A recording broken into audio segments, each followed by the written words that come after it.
আপোনালোকক বস্তু এটা দেখাইছোঁ চাওক। যোৱাকালি বস্তু এটা আনিছে ক'ব লাগে নে নালাগে চাচোন।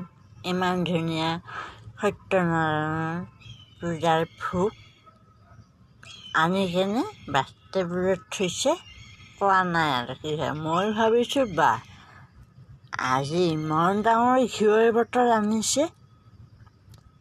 তাৰপিছত ৰাতি 12টামান বজাত আমি খাই বৈ উঠি চাওঁ যে ঘিউৰ বটলটোৰ ঢাকন একদম খোল খাই বৈ যাই আছে। মোৰ ঘিউখিনি কিয় এনেকুৱা হৈছে?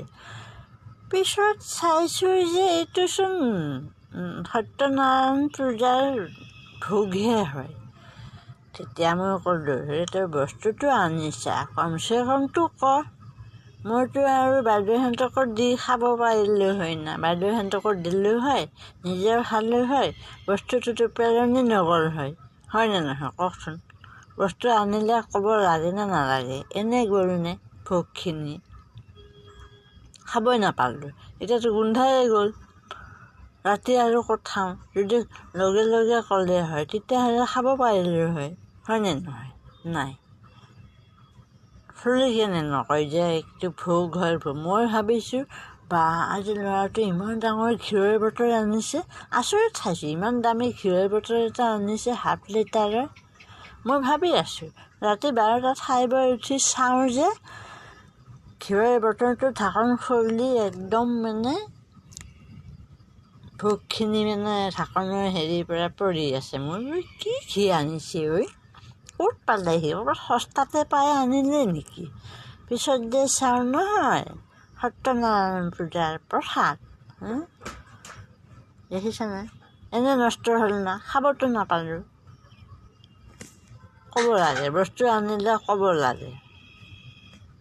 তাৰপিছত ৰাতি গম পাই আৰু মই ভাবিছোঁ ৰাতিপুৱা আৰু চাগে ভালে থাকিব নেকি অকণমান। 1-2 মাৰিছোঁ।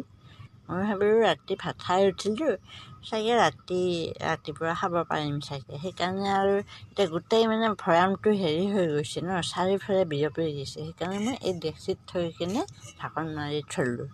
এতিয়াতো গোটেই একেবাৰে বেয়া হৈ গ'ল, ইয়াততো খাব নোৱাৰি, টেঙা হৈ গৈছে। মই ইয়াতে সোমাই থলোঁ ৰাতি, নহ'লে আমাৰ আকৌ কি নিগুনি আছে, ডালফলীয়া আছে, নষ্ট কৰি পেলাব। আমাৰ ফ্ৰিজ নাই। ফ্ৰিজ হ'লে ফ্ৰিজত সোমাই থ'ব পাৰিলোঁ হয়, তেতিয়া বেয়া নহ'ল হয়নে নহয়? ফ্ৰিজ নাই, সেইকাৰণে এই চৰুটোৰ ভিতৰতে সোমাই থৈছোঁ। বেয়া নহ'লে খাম, বেয়া হ'লে আৰু নাখাওঁ, হয়নে নহয়? ক'ব লাগে, বস্তু আনিলে ক'ব লাগে। এনেই গ'ল। এতিয়া যোনে দিছে তেওঁ যদি দেখা পায় বেয়া পাবনে নাই? ক'ব লাগে, বস্তু আনিলে ক'ব লাগে, বেয়া কৰিব নালাগে। ইমান দামী বস্তু এইবিলাক, হয়নে নহয়? এইটোতো কম দামী বস্তু দি বনোৱা বস্তু নহয়েই, ইয়াতে কিমান দামী বস্তু সোমাই থাকে। বহুত বেয়া লাগিছে ভোগখিনি বেয়া হোৱা দেখি।